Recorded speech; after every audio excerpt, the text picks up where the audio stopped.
Hello students हम कर रहे हैं क्लास 10th का इंग्लिश का सेकंड बोर्ड एग्ज़ाम 2026 जो 16 मई 2026 को होना है। इंग्लिश का पेपर है, लैंग्वेज एंड लिटरेचर का। चलिए देख लेते हैं। सबसे पहले सेक्शन ए रीडिंग सेक्शन है, जिसमें 20 मार्क्स के दो अनसीन पैसेज हैं, 10 मार्क्स ईच। आप इनके स्क्रीनशॉट लेके पहले खुद ट्राई करिए, रीडिंग स्किल है ये। फिर मैं इनके आंसर आपके साथ डिस्कस कर लूँगा। जल्दी जल्दी आप स्क्रीनशॉट ले लीजिए, खुद पढ़ के इनके आंसर्स ट्राई करिए।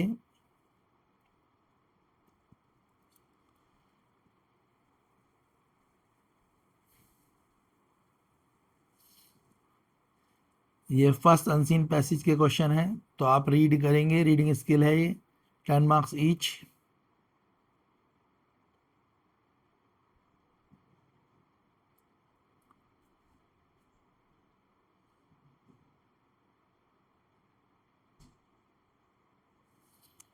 अनसीन पैसेज सेकंड 10 मार्क्स का ही है ये भी।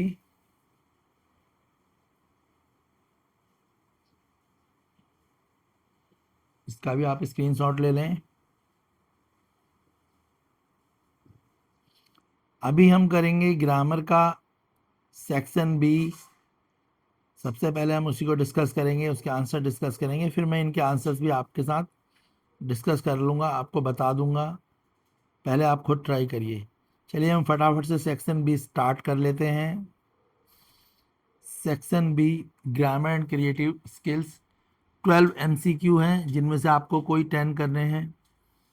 फर्स्ट है फर्स्ट वाला आपका फिल इन द ब्लैंक। तो सेंटेंस है, please do not hesitate to contact me if there are any further question और if I can be of assist in any way. तो यहाँ पे जो वर्ड है वो है असिस्ट।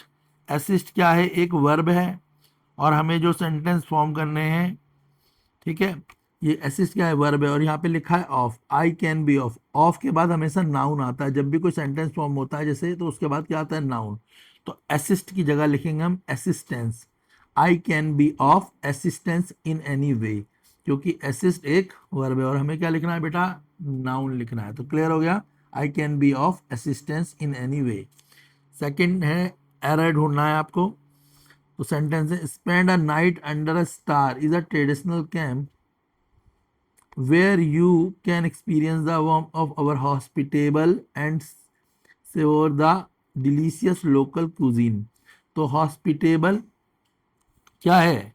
हॉस्पिटेबल भी एक एडजेक्टिव है, और जबकि हमें यहाँ पे क्या लिखना होता है? हमें एक नाउन की जरूरत है, तो हम यहाँ लिखेंगे हॉस्पिटेबिलिटी। तो हॉस्पिटेबल इज अ एरर और हॉस्पिटेबिलिटी करेक्ट करेक्शन है। तो हॉस्पिटेबल क्या है, यह याद रखना, हॉस्पिटेबल एक एडजेक्टिव है, और अगर हमें किसी चीज़ को डिस्क्राइब करना है तो हमें उसके लिए नाउन की ज़रूरत होती है। ठीक है ना? तो लिखा है ना, यू कैन एक्सपीरियंस, हमें किस चीज़ का एक्सपीरियंस करना है? तो हमें हॉस्पिटेबिलिटी का एक्सपीरियंस करना है, ठीक है, और डिलीशियस लोकल कुजीन का। तो यहाँ हॉस्पिटेबल की जगह क्या लिखेंगे? हॉस्पिटेबिलिटी। समझ आ गया? तो इसलिए यहाँ पे एक नाउन लिखना होगा, तो हॉस्पिटेबिलिटी लिखा जाएगा।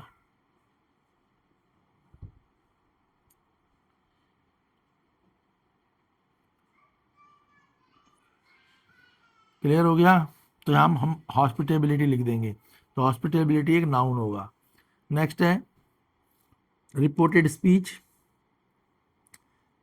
क्रीवा and Manisha had conversation about the engagement of Kriva's brother, Kriva के ब्रदर की। तो report, how far is the engagement when you from your house.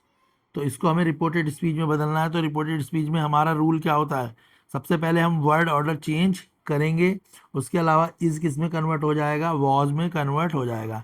तो सेंटेंस कैसे बनेगा? सेंटेंस बनेगा, मनीषा आस्क्ड क्रीवा, ये रही ना Manisha, Manisha asked क्रीवा how far the engagement venue. How far is की जगह क्या हो जाएगा? हाउ फार इज है ना,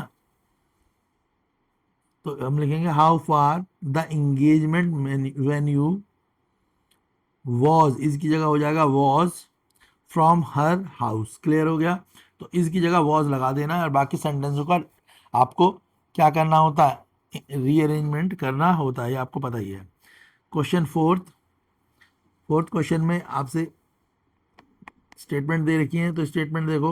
Ankita, are you going to get some time off for sightseeing? Ankita बोल रही है कि आप पे टाइम है साइट सीइंग देखने का। सावरी बोल रही है, ओ yes, all the students will get 2 day for sight seeing. सारे स्टूडेंट 2 दिन के लिए साइट सीइंग देखने जाएंगे। क्लियर है? तो देखो यहाँ पे विल है, तो विल को चेंज करेंगे इन सेंटेंसों के हिसाब से, तो विल चेंज होगा वुड में। तो इसका आंसर होगा ऑप्शन बी। क्लियर हो गया? जब भी हम डायलॉग राइटिंग करते हैं, या डायलॉग राइटिंग का मतलब रिपोर्टेड स्पीच, तो रिपोर्टेड स्पीच में हम क्या करते हैं? विल को वुड में चेंज करते हैं, सेल को शुड में चेंज करते हैं। क्लियर हो गया? तो यहाँ पे विल है इसलिए वुड आएगा, तो बी ऑप्शन होगा, that all student would get. Clear है? Option B is correct answer. Question fifth है, fill in the blank by choosing the correct option to complete describing notice writing. तो देखो, जब भी हम नोटिस राइटिंग करते हैं तो उसका पर्पज होता है हम सारे लोगों को इन्फॉर्म करें। जैसे क्लास में नोटिस बोर्ड पे अगर हम कोई नोटिस लिखते हैं तो उसका मतलब है सब बच्चों को वो इन्फॉर्मेशन क्या होनी चाहिए? मिल जानी चाहिए। तो सेंटेंस देख लो कैसे बनेगा। A notice is a type of social communication use to notify. तो यहाँ पे लिखेंगे हम कम्युनिकेशन, क्योंकि कन्वर्सेशन दो लोगों के बीच में होती है। ठीक है? कन्वेंस तो आपको पता ही है कि क्या है। कन्वेंस क्या है? कि किराया भी हो सकता है, आराम भी हो सकता है। तो communication is a correct word. ठीक है? तो क्योंकि कम्युनिकेशन क्या होती है, वो बहुत सारे लोगों के बीच में हो सकती है, और वो हमें नोटिस लिख रहे हैं तो हमारे को बहुत सारे लोगों को वो इन्फॉर्मेशन प्रोवाइड करनी है। तो क्वेश्चन फिफ्थ का आंसर होगा कम्युनिकेशन। क्लियर है?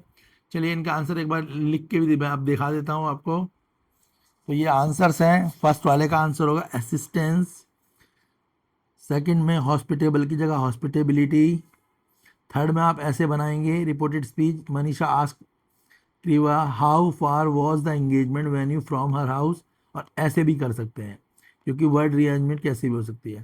क्वेश्चन फोर्थ का आंसर है option B, that all students would get, और क्वेश्चन फिफ्थ का आंसर होगा कम्युनिकेशन। तो आप आंसर के स्क्रीनशॉट भी ले सकते हैं। चलिए आगे चलते हैं। Question six, identify the error. तो क्वेश्चन है, the board invite online application from eligible candidate for the post of senior English teacher. तो क्वेश्चन सिक्स है ये। तो इसमें एरर देखो क्या है। यहाँ पर the board invite online applications from eligible candidate for the post of senior English teacher. तो यहाँ पे एरर है इनवाइट। एरर क्या है? इनवाइट है। क्यों इनवाइट एरर है? क्योंकि जो बोर्ड है वो एक सिंगुलर कलेक्टिव नाउन है। ठीक है? इसलिए हमारे को जो बोर्ड है, यानी जो बोर्ड है वो क्या है? एक सिंगुलर कलेक्टिव नाउन है। तो हमारे को जो वर्ब है वो भी क्या होनी चाहिए? सिंगुलर होनी चाहिए। और सिंगुलर वर्ब कब होगी? जब इनवाइट की जगह इनवाइट्स लिख देंगे। तो हमारे को सिंपल प्रेजेंट टेंस पता है। सिंपल प्रेजेंट टेंस में सिंगुलर के साथ एस आई एस लगाया जाता है। जैसे शी गोज टू मार्केट, पर दे गो टू मार्केट पढ़ा है ना। तो इनवाइट एरर होगा और इनवाइट्स इसकी करेक्शन होगी। इनवाइट एक प्लूरल है। क्या है ये प्लूरल वर्ब है, और हमेशा सिंगुलर, वो इनवाइट एक सिंगुलर वर्ब है, सॉरी इनवाइट एक प्लूरल वर्ब है और हमें सिंगुलर वर्ब बनानी है, तो इसलिए हम इनवाइट्स लिख देंगे, INVITES। तो इनवाइट्स इसकी करेक्शन होगी। क्वेश्चन सेवन, आइडेंटिफाई करना है correct error of the given line. Place the garment on the ironing board, smoothing out as many wrinkles as possible। तो क्या बोला? गारमेंट को आप आयरनिंग बोर्ड में रखें ताकि उनके रिंकल खत्म हो सके। तो यहाँ पर देखो, यहाँ पर क्या लिखा हुआ है? यहाँ पर लिखा एज मैनी। ठीक है? तो as many wrinkle as possible. तो एज मैनी का मतलब काउंटिंग हो सकती है। ठीक है? एज मैनी क्या है? ये क्या है? ये काउंटेबल थिंग्स के लिए यूज होता है। ठीक है ना? और ये दैट आर प्यूलर, और ये क्या है? प्यूलर है। तो हमारे को यहाँ पर भी क्या बनाना, यूज करना पड़ेगा? प्यूलर। जबकि रिंकल क्या है? एक सिंगुलर वर्ड है। ठीक है?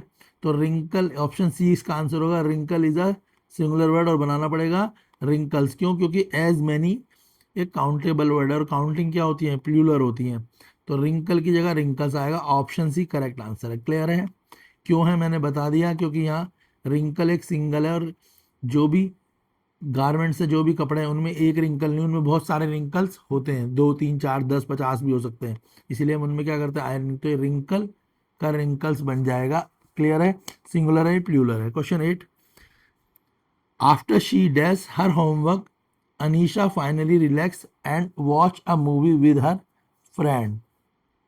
तो क्वेश्चन 8 में हम लगेंगे had finished, after she had finished her homework Anisha finally relaxed. क्यों? देखो इस सेंटेंस में एक जो सेंटेंस है दूसरा वाला उसमें लिखा है रिलैक्स्ड। रिलैक्स्ड एक पास्ट फॉर्म है, यानी ये सिंपल पास्ट टेंस है। अगर दो सेंटेंसों से कोई सेंटेंस फॉर्म हो रहा हो तो और उनमें एक सेंटेंस क्या हो सिंपल पास्ट या पास्ट परफेक्ट हो, तो यहाँ पे सिंपल पास्ट है तो दूसरा पास्ट परफेक्ट बनेगा। अगर यहाँ पास्ट परफेक्ट होता तो फिर सिंपल पास्ट बनता है, ये मैंने कई बार बताया है। तो रिलैक्स्ड पास्ट परफेक्ट है, इसीलिए इसका ऑप्शन होगा ऑप्शन बी, जो बनाएगा पास्ट परफेक्ट। ये सिंपल पास्ट है तो ये हैड फिनिश क्या हो जाएगा पास्ट परफेक्ट, तो ऑप्शन बी करेक्ट आंसर है। क्वेश्चन 9, रिपोर्टेड स्पीच में Ankita will you help me plan my itinerary? Tannu yes I indeed, where are you going? Ankita ask Tannu if Ankita asked Tanu if dash Tanu enthusiastic reply in the affirmative and asked where she was going। तो आप इसका जो correct answer होगा वो क्या होगा? इसका answer होगा इफ शी वुड। ठीक है, हेल्प हर आइटनरी, तो आप इसका आंसर हो जाएगा ठीक है if she would help her plan her itinerary. Clear है? क्वेश्चन 10 देख लेंगे। Welcome to our website, you dash enjoy 10% off your first purchase with code welcome, click here to start shopping, click here to start shopping। तो इसमें आप क्या लगाएंगे? you enjoy 10%, तो यहाँ पे बोला अगर वेबसाइट पे जाएंगे तो आपको 10% डिस्काउंट मिलेगा ही मिलेगा, यानी कन्फर्म होगा। जब कोई चीज़ हमें कन्फर्म हो, श्योर हो कि वो चीज़ हमें मिलनी ही मिलनी है, तो उसमें हम विल लगाते हैं, तो विल आ जाएगा, यू विल। और कोई क्यों नहीं लगाएंगे? मे का मतलब है पॉसिबिलिटी ज़्यादा है, शुड माइट का मतलब है पॉसिबिलिटी कम है, शुड का तो यहाँ पे कोई मतलब ही नहीं है, ये एडवाइजेबल होगा। पर विल क्या है? कन्फर्म है कि अगर आप इस वेबसाइट पे जाएंगे तो आपको इतना डिस्काउंट मिलना ही मिलना है, बोलते हैं ना, तो विल कन्फर्मेशन को शो करता है, इसलिए यू विल आएगा यहाँ पे। इसका आंसर होगा will, option B. Question 11 complete है। Since morning the group of student days excited about the forthcoming culture feast. ठीक है, तो यहाँ पे आ जाएगा, सिंपल है, सिंस लिखा हुआ है ना, सिंस मॉर्निंग, तो इसका मतलब है ये काम पास्ट से चल रहा है और अभी भी चल ही रहा है। और कोई काम पास्ट से चल रहा हो और अभी भी चल रहा हो तो होता है क्या होता है? वो प्रेजेंट परफेक्ट कॉन्टिन्यूस हो जाता है ना, तो हैज़ बीन आ जाएगा इसमें। ऑप्शन सी करेक्ट आंसर है क्वेश्चन 11 का, हैज़ बीन। 12th में एरर और करेक्शन है, तो the product is manufactured for infant and contain no additive, तो इसमें क्या है? तो यहाँ पे मैन्युफैक्चरिंग लिखा हुआ है। ठीक है, मैन्युफैक्चरिंग का मतलब होता है किसी चीज को करते जा रहा। ठीक है ना, पर वो जिसके करे जा रहे हैं, और यहाँ पे लिखा है एडिटिव, तो यहाँ पे मैन्युफैक्चरिंग एरर है, इसकी जगह मैन्युफैक्चर्ड आएगा, द प्रोडक्ट इज मैन्युफैक्चर्ड, तो एरर है मैन्युफैक्चरिंग, करेक्शन होगा मैन्युफैक्चर्ड। क्लियर है? आंसर देख लीजिए। क्वेश्चन 6 का आंसर है इनवाइट, इनवाइट्स, एरर था, करेक्शन थी इनवाइट्स। फिर एरर था रिंकल, रिंकल्स। क्वेश्चन 8 में आएगा हैड फिनिश्ड। क्वेश्चन 9 की जो स्टेटमेंट बनेगी, she would help her plan her itinerary. Question 10 में आएगा विल। क्वेश्चन 11 में आएगा आपका हैज़ बीन। क्वेश्चन 12 में आएगा मैन्युफैक्चरिंग की जगह मैन्युफैक्चर्ड। क्लियर हो गया? यहाँ तक क्लियर हुए? इसके बाद आपका राइटिंग सेक्शन है 10 मार्क्स का, देख लीजिए। एक तो क्वेश्चन है आपका, स्क्रीनशॉट ले लेना। तो क्वेश्चन में आपको 120 वर्ड्स का क्वेश्चन है अल्टरनेट एनर्जी कमीशन पे, तो एक लेटर लिखना है डायरेक्टर को, alternative energy commission is about 120 word. Alternative energy commission का मतलब कि आप जो है एनर्जी किसी और सोर्स से भी ले सकते हैं, जैसे सोलर एनर्जी यूज़ कर सकते हैं, विंड पावर एनर्जी यूज़ कर सकते हैं। जो आज हम इलेक्ट्रिसिटी यूज़ करते हैं तो हम किसके थ्रू करते हैं, वो कोल मैन्युफैक्चरिंग वगैरह के थ्रू होती है, तो उसकी जगह हम सोलर एनर्जी विंड एनर्जी को यूज़ करें। तो एक लेटर ये लिखना है आपको।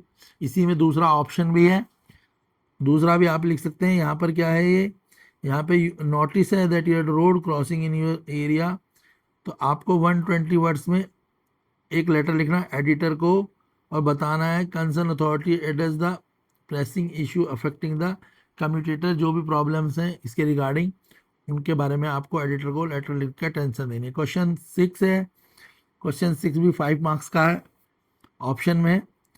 यहाँ पे 120 वर्ड्स में आपको लिखना है, क्या है ये आपकी राइट एंड एनालिटिकल, ये एनालिटिकल पैराग्राफ है, इनकी हेल्प से आपको इसे लिखना होगा। क्लियर है? इसी में ऑप्शन बी भी है, तो इसे भी कर सकते हैं। सेक्शन सी देख लेते हैं, बुक के क्वेश्चन हैं, स्क्रीनशॉट फटाफट ले लो आप इनका, फिर इनके आंसर्स भी देख लेना। ये क्वेश्चंस के स्क्रीनशॉट ले लें।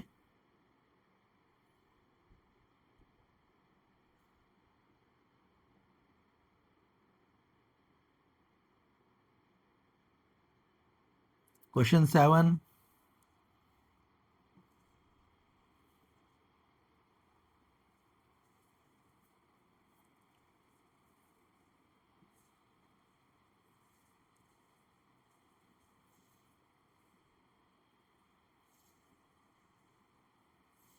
फिर मैं आपसे सभी आंसर्स आपके साथ डिस्कस कर लूँगा।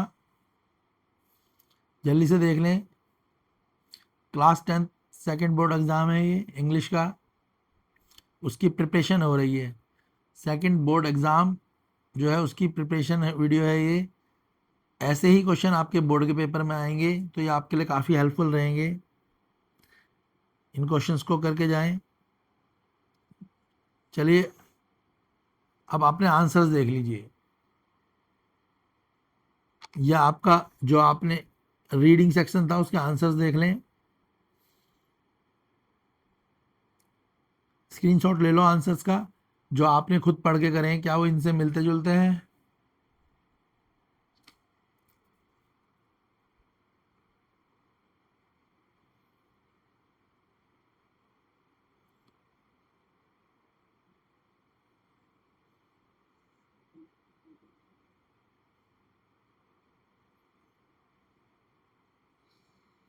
लेटर राइटिंग वगैरह देख लो किस तरीके से कर सकते हो आप। ये आंसर की है सेक्शन सी लिटरेचर।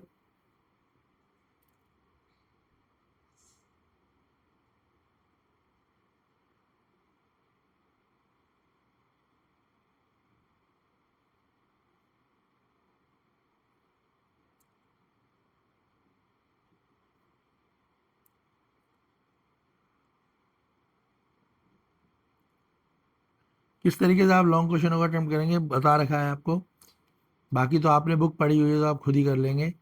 ये आपके हेल्प के लिए है, तो आप स्क्रीनशॉट लेके देख सकते हैं किस तरीके से आप बुक को भी कर सकते हैं। ये आंसर की है, ये इंग्लिश का सेकंड बोर्ड एग्ज़ाम की प्रिपरेशन वीडियो है। वीडियो को लाइक करें, चैनल को शेयर करें, सब्सक्राइब करें।